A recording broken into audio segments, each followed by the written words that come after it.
Hello, everyone. I hope that this day finds you well. And if you aren't feeling well, I hope that this day brings to you some comfort and some healing. I want to share with you today an exercise of deep listening. This is an exercise of deep listening to yourself, deep listening to your own heart, and maybe even a little bit to the heart of all that surrounds us. The exercise that we're going to do today helps us explore the way that our hearts speak to us. Now, often we think about our hearts and the ways that they connect us with other people, with their pain and their struggles and their joys. But our hearts are also a voice of wisdom and guidance that offer something for ourselves, compassion for ourselves. Our heart helps us reconnect to important feelings and memories, sometimes that we're not even aware are there until we take the time to listen. So that's what we're going to do today. So one of the ways that our Christian siblings try to get in touch with this kind of inner voice of the heart is a practice called Lectio Divina. And I'm going to teach you a little bit about that here, and I put some links down below where you can learn a little bit more about it if you'd like to.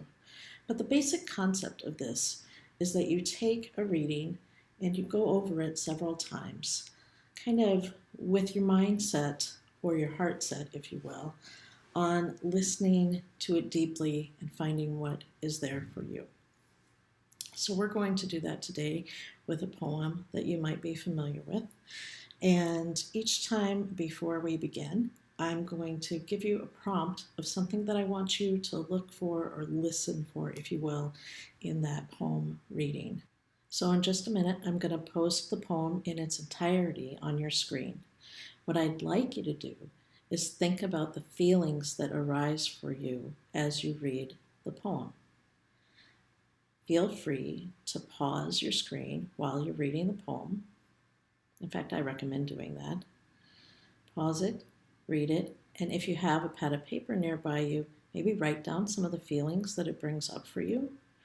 That would be a good place to start. So here I'm going to post the poem now, and this is Wild Geese by Mary Oliver. What feelings does it bring up for you?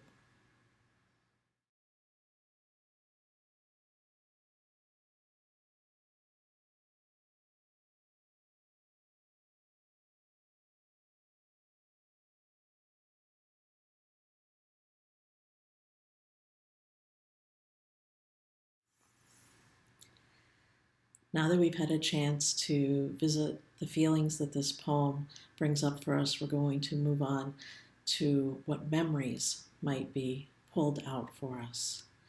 In a moment, I'm going to post the poem again.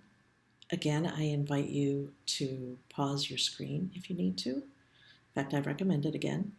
Pause the screen, read the poem at your own pace. See if there are any words that call you into memory. Take a moment maybe to jot down what that memory might be that's coming to you today.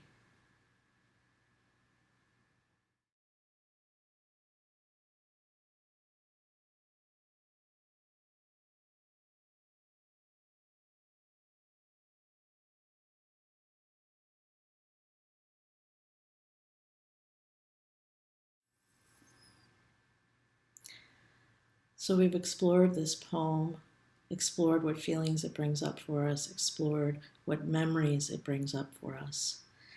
Now, I'd like you to see if there's a message in there for you, a message just for you today, something that your heart is needing you to hear. So once again, I'll post the poem. This time, you might want to look for a word or a phrase that kind of shimmers or calls to you. Let that speak to you as you're reading the poem. Let it call to you.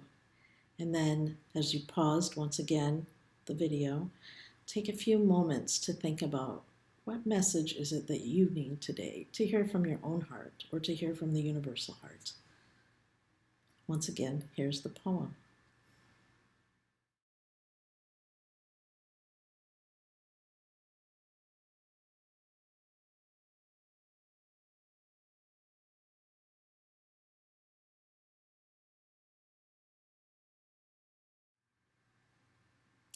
I hope you've enjoyed this practice today, this practice of Lectio Divina, of deep listening to your own heart. There are many ways that you can do this, and as I said, I posted some links below if you want to explore it a little bit more. But I don't want you to be limited by the rules of it.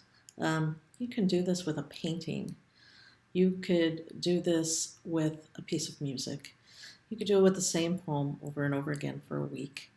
You can change up the things that you're looking for as it suits your needs for that particular moment in your life. So do explore it, but I do think it's a great way to listen to yourself, to just take a moment and listen to yourself, to what's going on with you, within you. I've also posted a link for a beautiful reading of this poem with some images below. I hope you'll take some time to enjoy that as well.